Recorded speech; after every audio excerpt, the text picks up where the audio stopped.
These are my confessions. Yeah, yeah. Confessions of a PK. Here we go.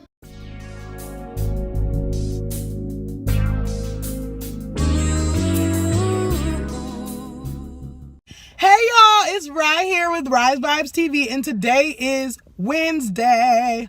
So we're doing a real talk with Rye Wednesday. And today with this real talk, I'm going to be talking about confessions of a PK. And if you don't know what a PK is, PK stands for pastor's kid. Yes, I am a pastor's kid. All right. So, yes, I'm actually in the process of publishing my second book, and the book is called Confessions of a PK, What They Didn't Tell You. And it's pretty much just a compilation of my confessions and my experiences being a PK and what I've learned, what I didn't like, the pros and the cons. It's just a transparent book. And I'm really writing it for other PKs that are struggling with the same things that I struggled with, and for parents of kids within that position, so that they can avoid some of the things that I experienced. They can prevent their kids from experiencing some of the things that I experienced. All right, so let's just go right in. I'm just going to give 5 confessions, okay? The book consists of 15, but you got to get the book, all right? So let me just fix my hair a little bit. Okay. All right, let's just go right in. Confession number 1. Let's talk about the pressure, okay? The pressure of a PK is so real, y'all. Like, it's so real. Like, I don't know any other way to explain it other than it's just, when you're at your job and you have people coming in to do evaluations on you, and you're like, oh my God, you're stressed because you're like, oh my gosh, everything has to be perfect. I have to perform right. I have to do this right. I have to be perfect. Everything has to be good. And you feel your heart's beating fast. You have those knots in your stomach. Like, I was feeling those feelings like at 5, 6, 7, 8, 9, 10, 11, 12, 13, 14 years old. Like, I was feeling that pressure, that same pressure as a baby, really, as a kid. All right. So, like, the pressure is real. And what it is it's like you feel like you have to live up to a standard that you didn't ask for. You're put in a position and you're given a title that you didn't want and that you didn't ask for. And as a child or a kid of a pastor or someone who's in ministry or someone who has that religious, title, like inevitably that same image and title is put onto you because you are the kid of the parent that is the pastor. All right. So you feel pressured. And I will say this, like, granted, my parents did an awesome job of not putting like pressure on us. Like, you got to sit on the front row. You got to be like this and like that. Like, they never really did that. A lot. They really didn't do that. And, a lot of the church members, not all, but a lot of the church members didn't really, put pressure on me, as a kid. But it even if they didn't, it's still there. Like, I can't explain why. Well, it's because you have to live up to a standard. You feel like you have to live up to an image or a standard, and it's just there, the pressure. Like, and then knowing that as a kid, like, okay, this is my daddy's job. I can't be bad. If I'm a bad kid, then it can mess up his job. You know what I'm saying? Like, that's really how you feel. So you're like, I got to be a good kid. I got to be good. I got to do. So the pressure is so real, y'all. It's horrible. All right. Number 2, confession number 2. Let's talk about the identity crisis and the depression that PKs go through. Okay. Because it is very, very, very, very real. All right. The depression. Let's go with that. So I'm writing my book and I was just, getting research and stuff. And what I found was that 80%, you guys, 80%, 80, not 18, 80% of pastors' kids struggle with depression and anxiety. 80%. So if you were to line up 10 PKs, all right, from different families, different backgrounds, 8 out of 10 of those kids suffered with depression or anxiety, or have suffered with it at some point. And it's because, and that was me. I was one of those kids. I started dealing with depression like at 9, but it got really, really bad at 12. At 12, I remember I went to my counselor at school, and I told her, like, I don't want to be here anymore. Like, I don't like this life. And they actually had to, like, make me go to these counseling services. I wasn't able to go to school until the psychologist said that I was okay to be admitted back to school. Like, and that's when I knew, like, something's, like, I'm depressed. And now looking back as an adult and being able to put a label to what it was that I was feeling, it was depression. As a 12-year-old, in a 12-year-old's mind, you don't really know, like, why you feel the way you feel or what it is. But it was depression, and I was depressed because of the identity crisis. Like, PKs suffer with identity so bad. And it goes back to just, you feel like you don't know who you're supposed to be, because you feel as though you have to live up to this standard and this image that you didn't ask for, that you were really just born into. You know what I'm saying? Like, I've always been a free spirit. I have always been a free-spirited person. Like, religion in me would never work, because I'm a free spirit. I'm not meant to be confined and constricted and restricted to just a certain way of living. Like, that's just not me. So I knew me, and I knew my spirit at a very young age, but I knew what I was immersed in, and I knew that I wasn't free to be me. You know, so you feel like, okay, well, I guess I got to be something that I'm not in order to be accepted, you know, but then you're like, but I don't want to be that, because that's not who I really am. So the identity crisis is so real, y'all. And really, I suffered with that identity crisis all the way up until like 3 years ago. Like, my life was literally immersed in a way that it wasn't really me.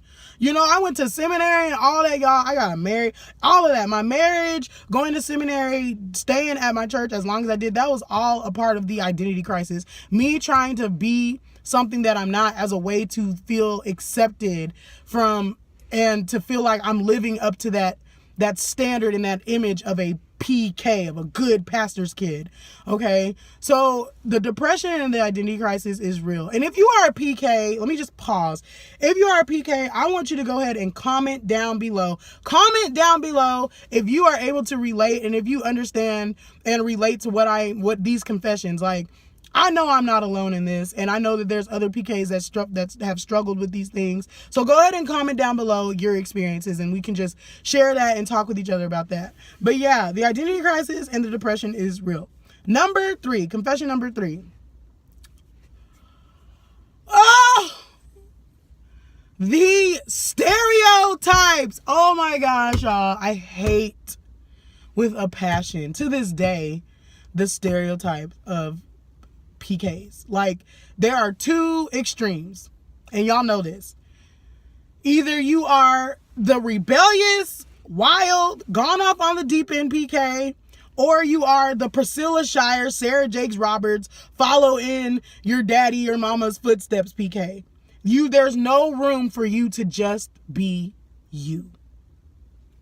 Hence the identity crisis. All right, like, that is so freaking real, y'all. The stereotypes, I hate it so much. Oh my gosh. There was this show that was on Lifetime. I don't know if y'all remember, and it was called, like, Pastor's Daughters, and it showed, like, it was a documentary of all these pastors' daughters, and these pastors and the daughters were rebellious and stuff. And I was like, why? Like, why?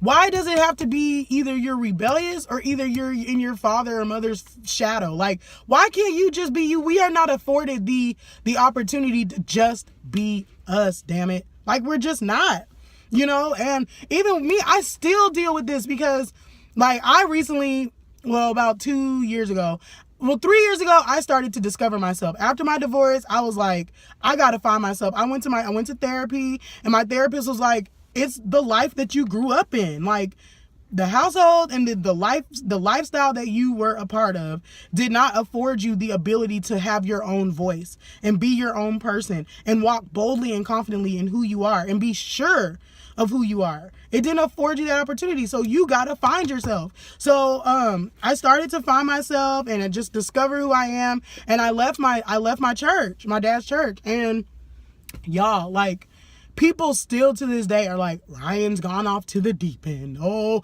she's just so rebellious. She's going through a phase. And I'm just like, what the hell? Like, why do I have to be rebellious? And why do I have to be going off into the deep end? And why do I have to be going through a phase? Because I'm being me.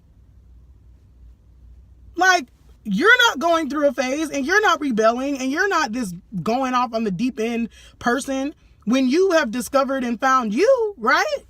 But it's like that for PKs because of the image and the standard that is placed and projected on us that we didn't even ask to have. It is real, y'all. It is so, so, so real. The stereotypes are just, it's ridiculous. I mean, like, even just a couple of months ago, someone said that I'm going off on the deep end. And it's like, what the hell? Like, I have always been a very curious person. I've always been like, you can't tell me something and I'm just gonna believe it.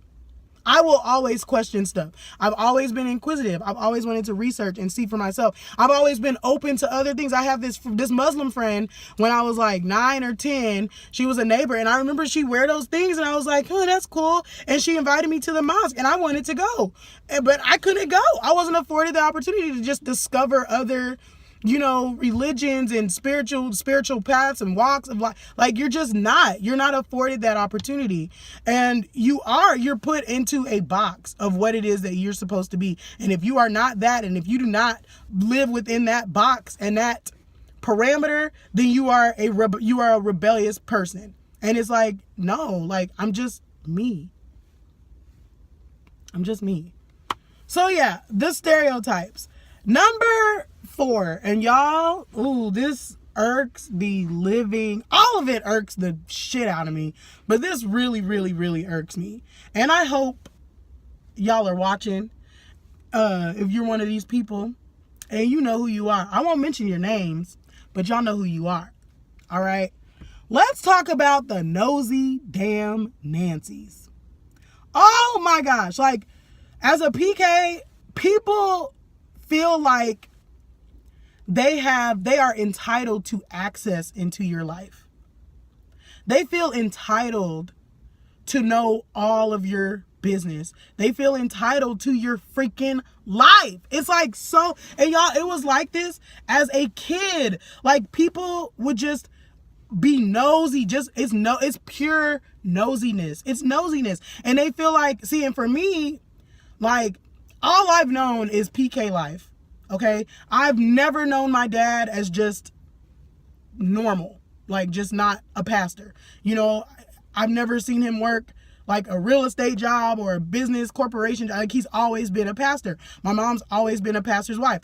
I've always been a pastor's kid. I was literally born into that. And the church that I was at, I was literally there like at 7 months old. So the people feel like I'm their baby too. Like, I'm their kid too. So it's like, not only do you feel like you have to be a good kid for your parents, but you feel like you have to be a good kid for every other damn body. And it was so frustrating. And people just, they feel like they are entitled to your life and to your business and to personal aspects of who you are because you are the daughter of their pastor. And it's like, no, nosy, I ain't got to tell you shit. Okay?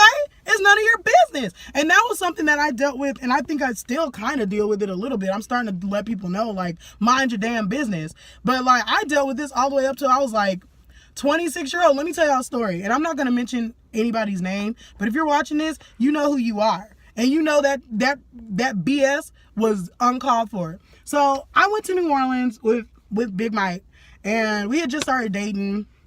And we went to New Orleans, you know, to visit family and just have a good time. So I posted a picture on my Facebook, and one of the members texted my grown ass phone. All right? Texted me and was like, listen, ... are y'all in two separate rooms? I was like, what? Are you kidding me? Now, first of all, I'm grown. Secondly, how dare you fix your fingers to text me asking me if I'm staying in another room? You want to pay this grown bill and pay for a separate room? And I kind of like went up on her, and I was like, I really don't appreciate that. I'm not this 6-year-old, 7-year-old, 15, 16-year-old kid that you can just go to and feel like you can ask me, come to me like that. Like, no. I'm a grown ass woman with grown ass bills. Now you want to pay one? Okay? And I'm sure you don't. You just want to be nosy. You know what I'm saying? So that is just very, very irritating. And it was something that was happening as a kid. Like, people just want to be in your business. And what it is it's human nature. They feel like, okay, this girl is the daughter of my pastor. And okay, so let me get in her business. Let me find out what she's like. Let me try to rub shoulders with her because she has a title and a position. And people like to just be around people when they feel like they have power or a position or a title. Like, they don't really care. They don't really give a damn. They really don't. And they're just nosy, and they just want to be able to say, I know the pastor's family. I know his daughter. I'm involved in their lives. And it's like, no, you're not. You're just nosy.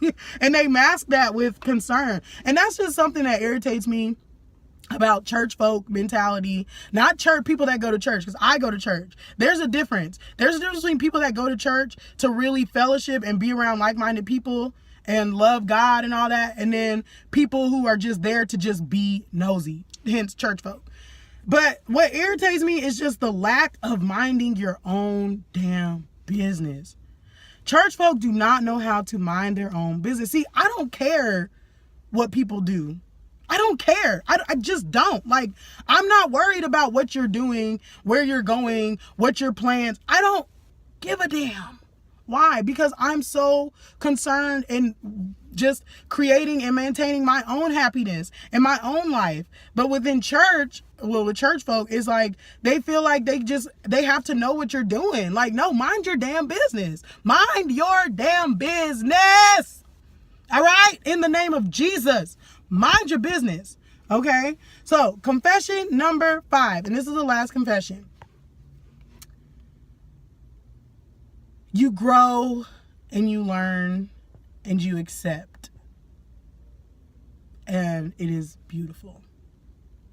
It really is. Like, I feel like that is the pro of being a pastor's kid. Like, you are forced, you get to a point where you are forced to accept you.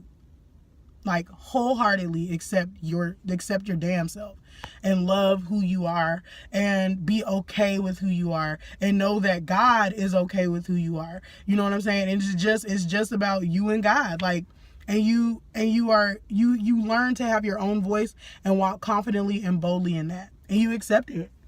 And I feel like, well, at least for me, I feel like a lot of PKs are still stuck. I see it all the time. But once you get to that, once you get out and you become free and you get into your own role of being who you are and who God made you to be, and you're free in your identity, it's just beautiful because you're like, I love and I accept me and I'm okay with me. And you really understand the vitality and the importance of having your own voice. And it's beautiful. It's a beautiful, beautiful thing. It really is. All right, y'all. So these are my confessions. It's just 5. The other 10 is juicy. Juicy. You got to get the book, though, when it comes out. All right. This was Real Talk with Rye. Every Wednesday, I have a Real Talk with Rye, just sharing different stories and different confessions and things that I've experienced. All right, y'all. Peace, love, and light. Bye.